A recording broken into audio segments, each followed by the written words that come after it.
Welcome to Balls Pond Studio. These gates symbolise earth, air, fire and water, and that's what we use to make ceramics in this building. I live and work here.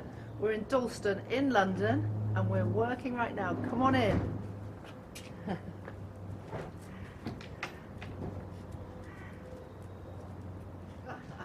So this is the true fusion of live work.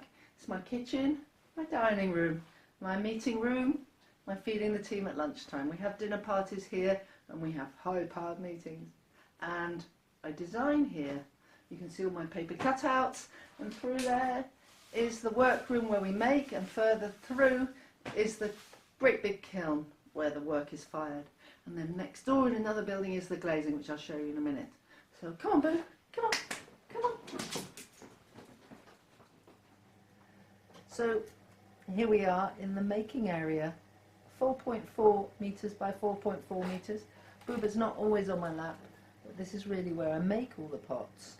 We've got Helen and Mary here working on the wheel, Mary on the wheel, and Helen making some little leaves for some pots. And really ceramics is divided into making, drying, biscuit fire, and then glazing. So the processes are really quite separate, and this is really where most of the making goes on. I'm going to get on with my work now. Excuse me, Booba. Can you go down? Thank you.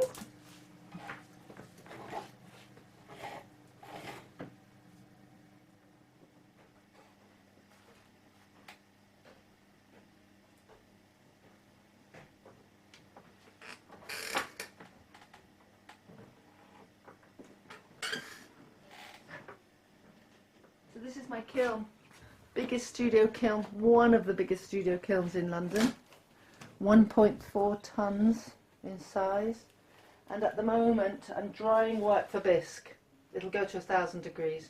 Booba's here. When it's firing he likes to get warm in front of the kiln, and yeah, what a mixture of things, all loose packed, waiting to dry, waiting to be glazed. So this is my glaze room. This is where I do all my research. This is where I refer to the palette of glazed colours that I've developed for 30 years. Every single colour has a reference number, and that reference number has a recipe. And when the glaze is put on, it looks like this. It looks very different. But when it's fired after the kiln firing, it'll look like this. And that's how potters work. You kind of visualise how it's going to be, but you have to work blind because everything's so different. Everything has to melt in the kiln, all the heat has to change and melt the glass and move all the colours. And so you visited my studios, my lovely two rather small but very beautifully equipped studios, and my giant kiln where I live above the kiln, and this my glaze lab, and I feel very lucky to be able to use them to make the pots and work with the architects and do the public projects as well as the small things from egg cups to swimming pools that I do. So thank you for coming and visiting my studio.